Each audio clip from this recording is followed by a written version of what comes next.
guys, and welcome to a new episode of the Football Show. Today we're going to talk about Wednesday's games in the Carabao Cup and some news also about Mark Gay not being available to play in the Carabao Cup final. But let's get started. And also some Cristiano Ronaldo news also. But let's start with Wednesday's games. Manchester City beat Newcastle United 3-1 for the Carabao Cup semi-final. Manchester City won 5-1 on aggregate, and they will play in the final against Arsenal. It was. In the first half it was Man City still the job done even more. I mean, it was always going to be difficult for Newcastle to come back, especially after losing 2-0 in the first leg at home, joined the ways with Etihad. Eddie Howe, when his players tried to go for it and they got punished. I don't know why they went for it in this game. And I know people say, oh, but you criticise Liam Senior for not going for it against Arsenal. Yeah, but both lost. Both are out anyway, and that's the first of all. Second of all, I think it's different. It's also a bit different the way both teams play, because Arsenal like to, most of the times, they're not as attacking as Manchester City. And when Manchester City is attacking, you have to adapt. You have to be flexible. I think if Newcastle played against Arsenal in this game, and Newcastle were losing 2-0, and they attacked the same way they attacked in this game against Manchester City, I would praise them. But considering the opponent and how they play, it's not the smartest thing to do from Eddie Howe's side. That's why it's a bit different compared to the Liam Senior's side. But they got punished in the first half, losing 3-0. 2 goals from Marmoush, who stepped up. He likes playing as Newcastle, by the way, but scored 2 goals.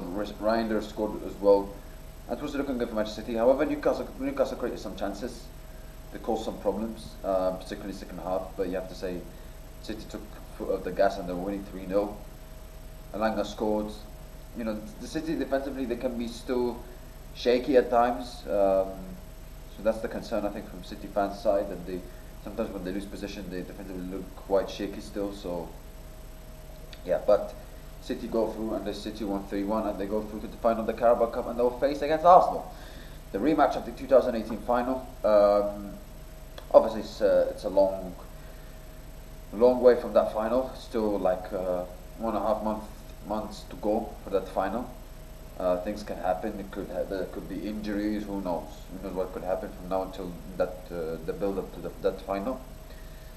But it's a chance for Guardiola to win his first trophies this season.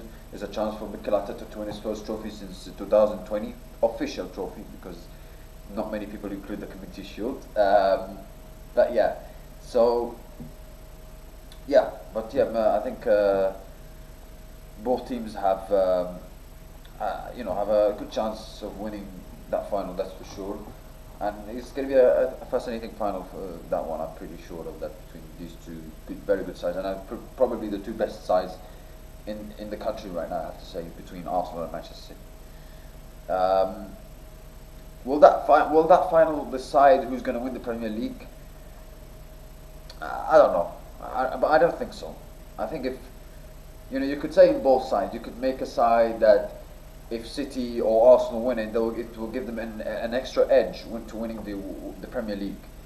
And if Arsenal or City lose the Carabao Cup final, you could say, oh, that final could motivate them, could make them angry and upset and more motivated to win the Premier League.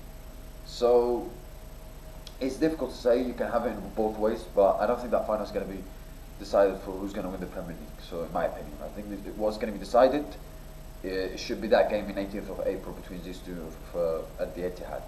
If it's going to go to the wire, because I think with the current state that between Manchester City and Arsenal right now, I think Arsenal should win the Premier League. And they are the favourites to win the Premier League. But who knows? We've seen kind of things change and twist and turns before. So, and City, they're usually strong in the second half of the season. So let's wait and see.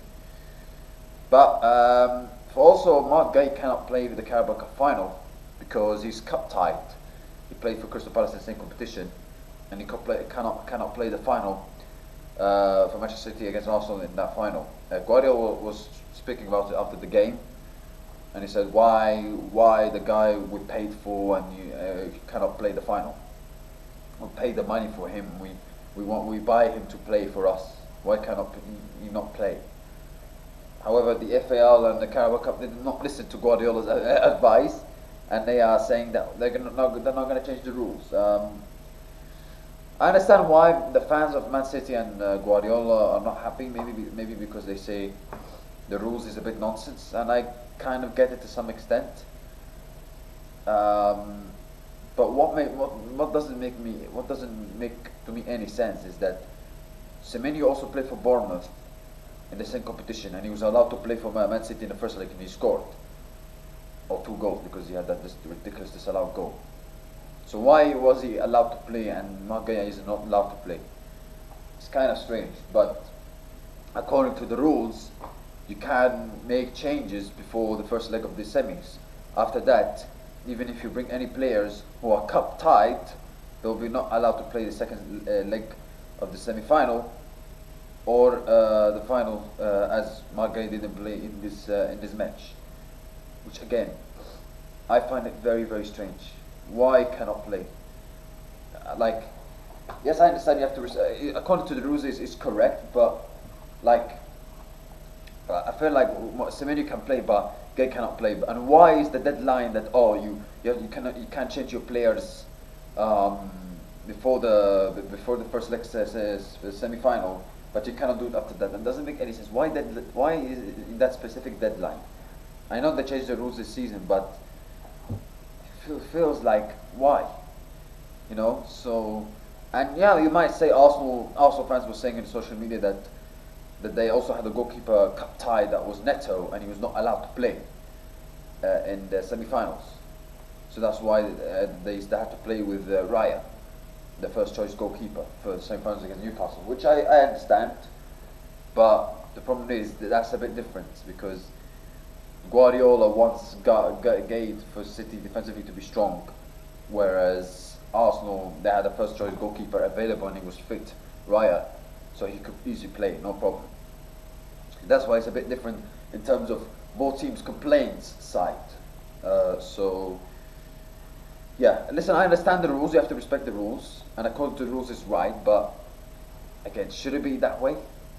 I'm not really sure. So, yeah. You've got also the Copa del Rey quarterfinals that happened yesterday and Wednesday. You've got the likes of Atletico Madrid winning 5-0 against Real Betis, Atletico Bilbao winning 2-1 against Valencia, Sociedad going through.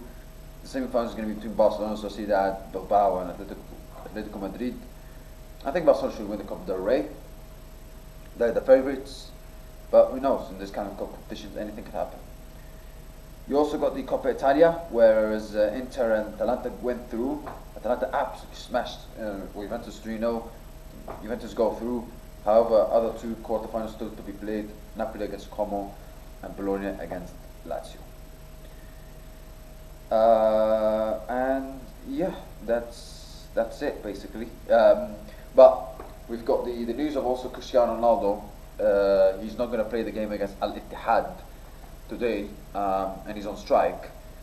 And what's even funny is that Karim Benzema scored a hat-trick in his debut for Al Hilal. Listen, I mean, that makes it even more funny because obviously Cristiano Ronaldo, well, one of the big reasons he didn't play for Al Nassr's last match, and he went on strike, not being able to be present for training, is because of Benzema joining Al Hilal, and like I said before, most of his point comes from because of BIA favoritism to Al Hilal than Al Nassr. So, and yes, Al Hilal have spent more money, but at the same time, and obviously they signed Karim Benzema, and obviously Karim Benzema scoring a hat-trick yesterday, so that makes it even more salt to the wound for Cristiano. Even on his birthday, by the way, yesterday, and happy birthday to Cristiano Ronaldo. So 41 years old and he's still doing it, but yeah, I think Cristiano, he has to get back to playing. He has to get back to training. I mean, because this is getting a bit silly now. Yes, and even Saudi probably put in a statement in case for Cristiano to play, because that's how even they're like, bro, Cristiano, you're earning a lot of money, play.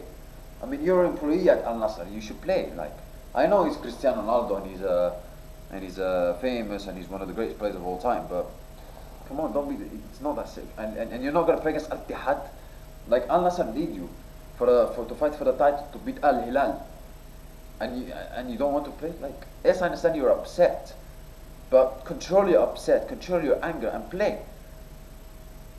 Come on, you cannot prove a point by being upset over a transfer by saying that, oh, I'm going to go on strike and not play and not train. That's silly. You know, you can say something, you can make statements in the interview, but to like not play, come on, it's a bit silly. Come on, Cristiano, you're bigger than that. And he's not going to play against Al Ittihad today. And Al Nassr, they have a huge game coming up against Al Ittihad, so yeah, let's see what happens. But yeah, that's it, guys. Thank you. I wish you have a nice day. See you next time, and goodbye.